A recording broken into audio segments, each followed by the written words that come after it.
Light पढ़ने जा रहे हैं। लाइट वेव कैसा वेव है? ट्रांसवर्स वेव है।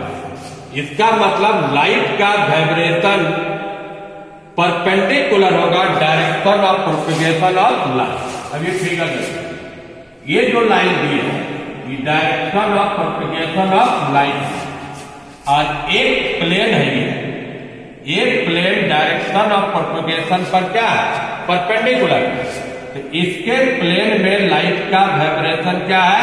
All direction. इसको आपको रफली समझा रहे हैं। मान लो एक कागज है, कागज क्या है? प्लेन है। और एक कलम क्या हुआ? Direction of propagation of light. ये जितना भी काला लाइन आप लोग देख रहे हैं इस कागज पर, सारा लाइन इस पर क्या होगा? परपेंडिकुलर। वो भी डायरेक्शन लोगे तो परपेंडिकुलर हुआ। तो ये बता रहा है कि लाइट वेव कैसा वेव हुआ? Transverse wave. अब आइए, ट्रांसवर्स वेव है।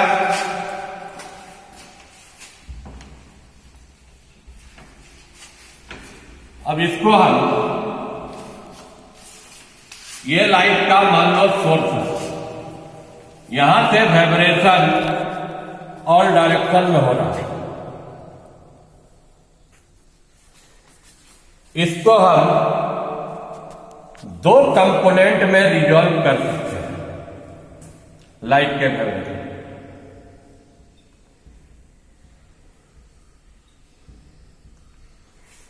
एक आपका देखो ये टाइप का हुआ,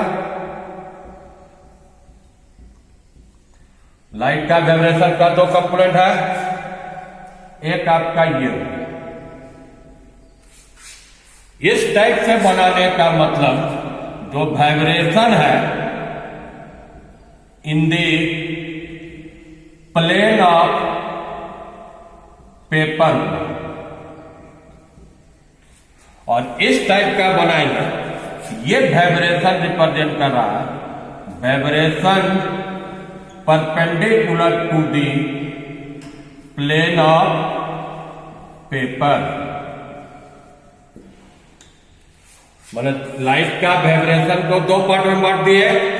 एक हुआ प्लेन पर ही वाइब्रेट कर रहा है, और एक प्लेन के क्या रहे? परपेंडिकुलर पर। और ये आपका सोर्स ऑफ क्या हुआ? लाइट। अब समझाते हैं पोलराइजेशन ऑफ लाइट क्या होता है।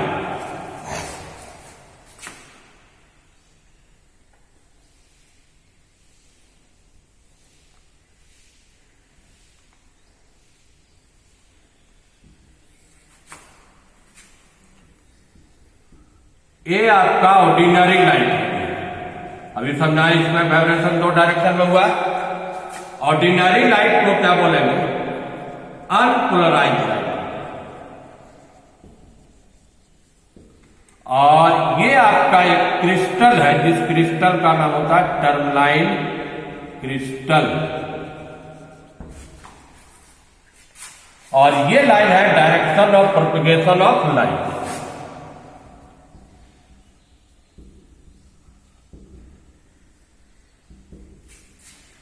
ये जो लाइन दी अभी क्या समझा है? इस टाइप से वाइब्रेशन का मतलब क्या हुआ? आपका वाइब्रेट कर रहा है in the plane of paper. और ये लाइन क्या हुआ? Direction of propagation of light हुआ।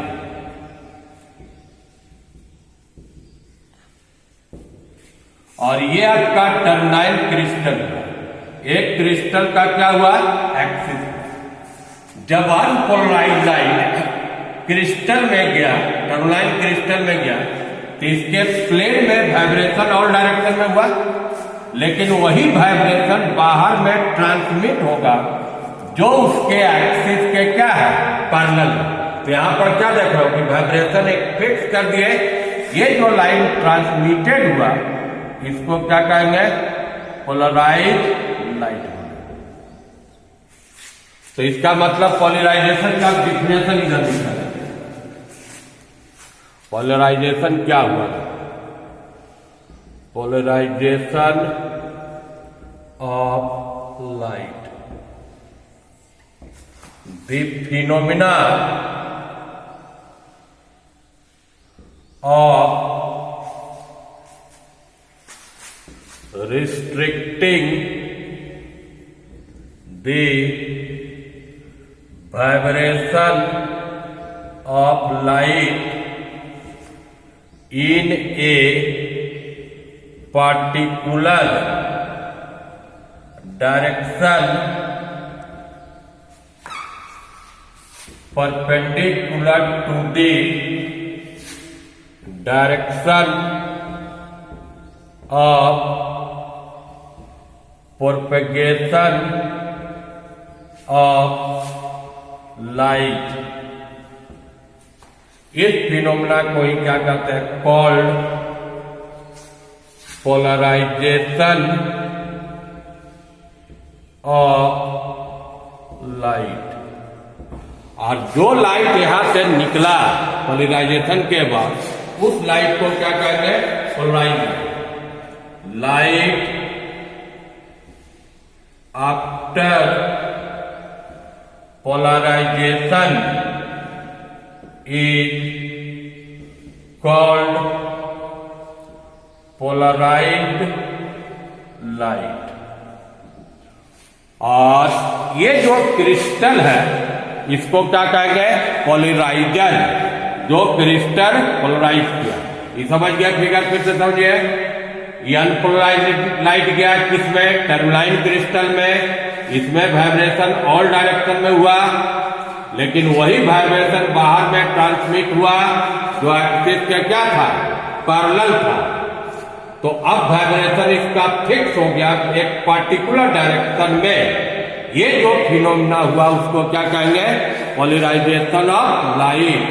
पोलराइजेशन ऑफ लाइट बोलेंगे तो लाइट का वाइब्रेशन को फिक्स कर देना, रिस्ट्रिक्ट कर देना एक पार्टिकुलर डायरेक्शन में।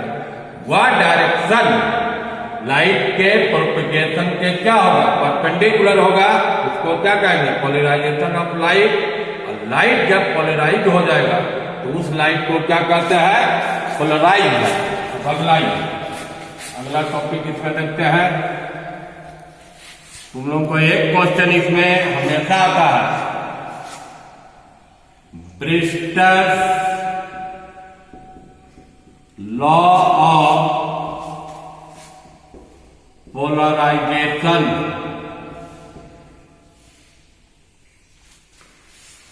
अभी आप पोलराइजेशन किए, किससे किए?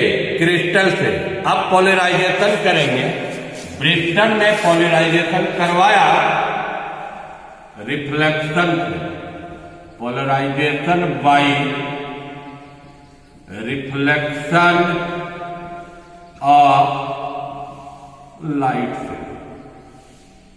सबसे पहले आप फिगर देखते हैं। फिगर बनाते हैं, बड़ा फिगर में समझिएगा।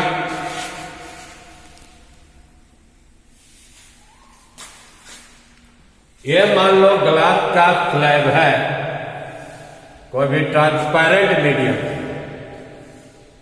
एक रे यहां पर इंसिडेंट करवाए। ये ऑर्डिनरी लाइट है। ऑर्डिनरी लाइट कैसा लाइट होगा? अनपोलराइज्ड लाइट होगा। तो कुछ भाग इसका रिफ्लेक्ट कर और कुछ सरफेस से क्या किया? रिफ्लेक्ट भी किया। आगे हम फिगर बना देते हैं तब समझिएगा।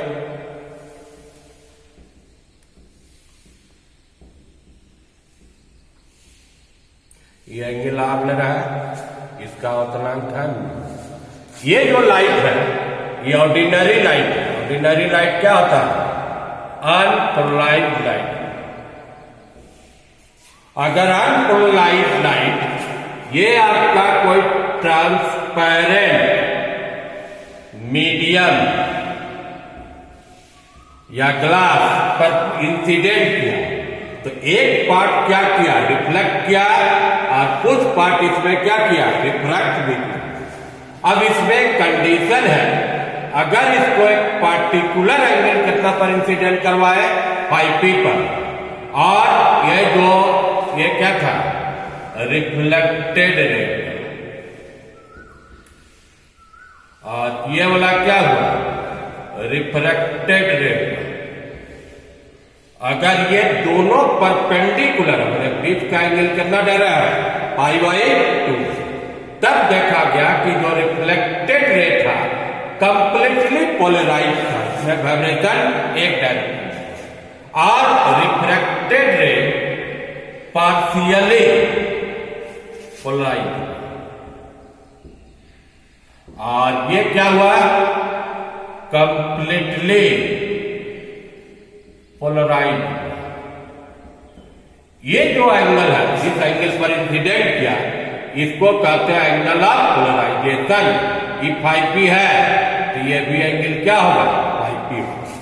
इसको हम शॉर्ट में इधर में लिखते हैं, जो अभी समझाए। एक an unpolarised light incident on a transparent medium, then one part of ray is reflected and another part of ray is refracted। अब दो कंडीशन क्या दिया, एक पार्टिकुलर एंगल पर if the ray of light incident at a particular angle कितना पर, φp पर, और दूसरा रिफ्लेक्टेड और रिफ्रैक्टेड क्या था, perpendicular. If the refracted ray and the reflected ray are perpendicular to each other, then the reflected ray is completely polarized। पूरा का पूरा क्या रहेगा, पोलराइज रहेगा। ये जो एंगल ऑफ एंगल है, यह एंगल जो φp है, φp को क्या बोलेंगे, एंगल ऑफ पोलराइजेशन। अब आइए इस पर रिलेशन बताते हैं, म्यू और φp में क्या रिलेशन है। इसी रिलेशन को क्या बोलेंगे, ब्रिस्टल प्रॉब्लम। अब देखो इसमें निकाल रहा है relation between mu and φp। अब स्नेल लॉ को अप्लाई कर दो, स्नेल लॉ। म्यू बराबर हम पढ़ते हैं साइन आई बटा क्या होता है, साइन आई। देखो आई का वैल्यू कितना है, φp है। अब आर का वैल्यू देखो, ये φp हुआ तो ये φp हुआ, टोटल एंगल यहां तक कितना था 180, इतना एंगल π/2 है, तो बच गया r plus φp। r plus φp का वैल्यू कितना होगा, π/, तो r बराबर π/2 माइनस कितना हुआ, φp। यहां पुट कर दो, म्यू बराबर sign φp, sign π/2 minus φp, sign φp। ये कितना हुआ, cos φp, sign y cos कितना हुआ, tan φp। यही इक्वेशन को क्या कहते हैं, ब्रिस्टल लॉ ऑफ पोलराइजेशन। इसका मतलब क्या समझा, एंगल ऑफ पोलराइजेशन का tan लेंगे तो किसके बराबर होगा, रिफ्रैक्टिव इंडेक्स। अब जैसे मान लो आपका म्यू दिया रहेगा 5p निकाल लोगे, 5p दिया रहेगा, म्यू निकाल लोगे। इफ मान लो म्यू का मान है √3, तो tan 5p बराबर क्या था, म्यू, तो √3, तो 5p का एंगल कितना हो जाएगा, 60। एक क्वेश्चन आपको 3 नंबर में। अब अगला टॉपिक है 2 नंबर में आता है रिजॉल्विंग पावर। अगर 2 पॉइंट ऑब्जेक्ट बहुत क्लोज है तो ऐसे आंख से हमको अलग अलग नहीं दिखता है, तो ये नजदीक वाला चीज रहेगा तो किससे देखोगे, माइक्रोस्कोप से। आकाश का तारा इसे बहुत क्लोज है, यहां से लगता है सटा हुआ है, उसको दूर दूर देखना है तो किससे देखोगे, टेलीस्कोप से। इसी एबिलिटी को जो 2 पॉइंट ऑब्जेक्ट था उसका इमेज अलग अलग बना देना, सेपरेटली डिस्टिंक्टली, इसी एबिलिटी को क्या बोलते हैं, रिजॉल्विंग पावर। तो resolving power of an optical instrument is defined as ability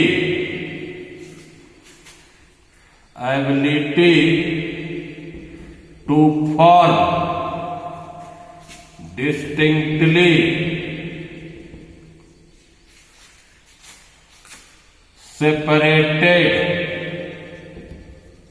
images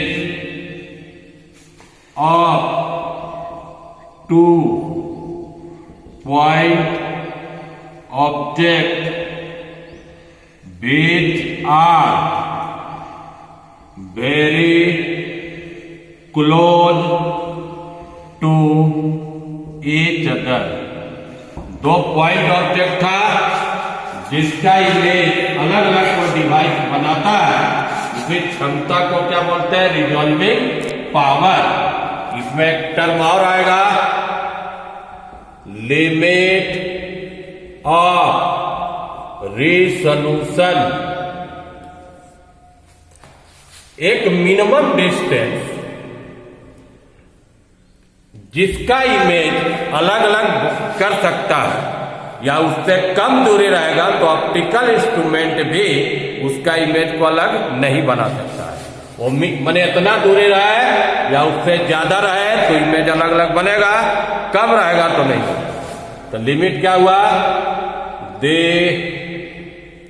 minimum distance between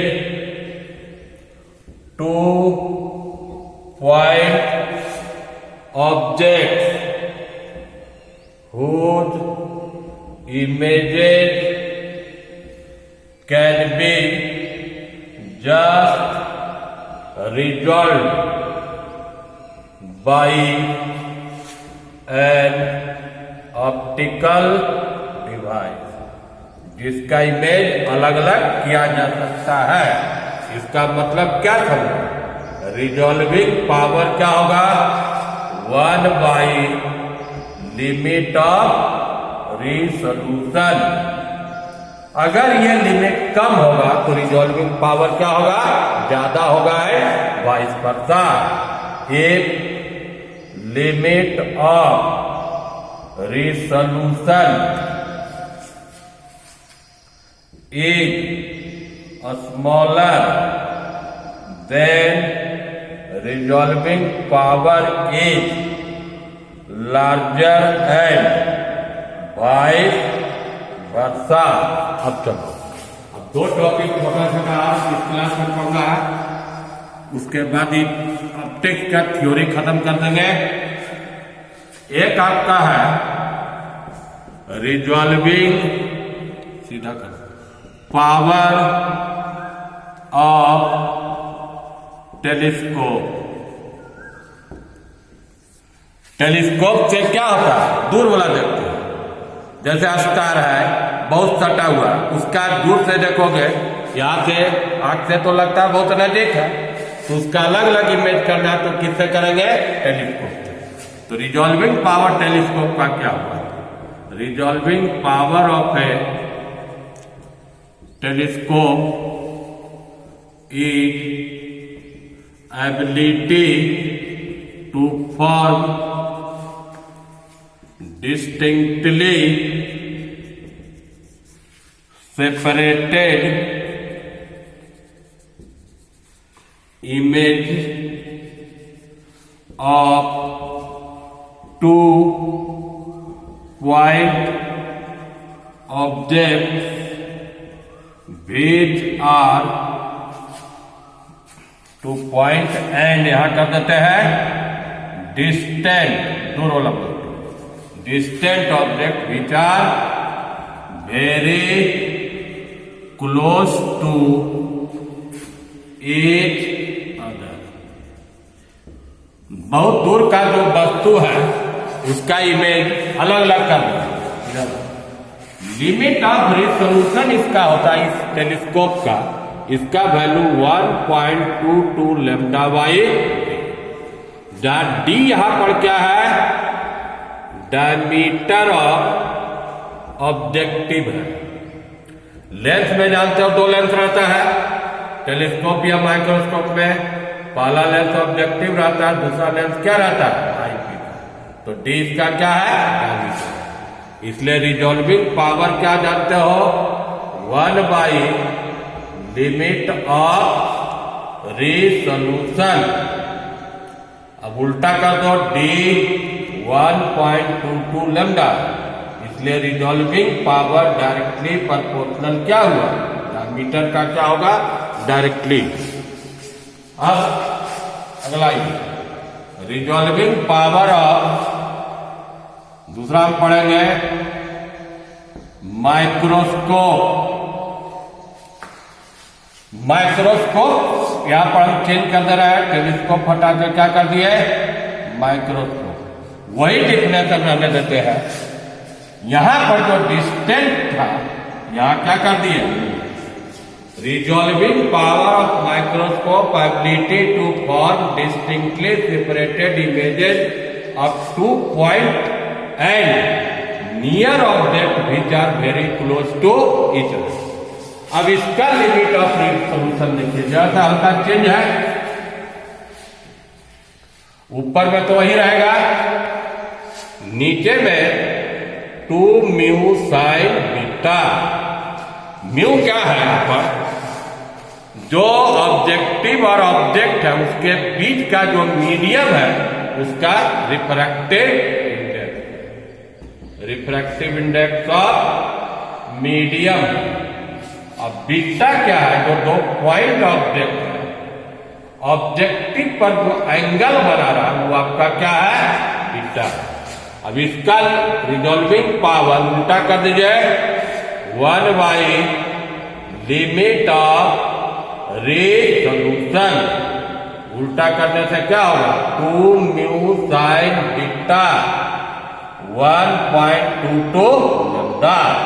अब इधर देखिए सामने, पहले भी हम बोले थे फिर भी बोल रहे हैं, जो टॉपिक है जैसे आज हम पढ़ाए पोलराइजेशन, तो पहले इंटर कॉलेज साइंस का जो साइट है उससे आप देखिए और सबसे पहले उसको कॉपी पर नोट कर लीजिए, पूरा अपने हाथ से लिखिएगा, फोटो स्टेटिज्म नहीं। और उसके बाद मेरा वीडियो देखिएगा तो आपको वही चीज क्लियरली समझ में आएगा। अगला चीज देखिए, आज हम थ्योरी बहुत पढ़ा दिए, टोटल जितना इंटर में सिलेबस था करीब करीब टोटल टच कर दिए, कहीं छूटा नहीं। लेकिन डिटेल के लिए आपको नोट्स एक बार लिखना होगा, उसके बाद वीडियो देखिएगा तो आपको समझ में आएगा। और कल से जो हमारा क्लास होगा, अगला जो वीडियो होगा वो न्यूमेरिकल का होगा। शुरू चैप्टर से करेंगे न्यूमेरिकल, एससी वर्मा से हर एक टाइप का प्रत्येक चैप्टर में हम कुछ न्यूमेरिकल बता देंगे। उसके बाद आप लोग प्रैक्टिस कीजिए।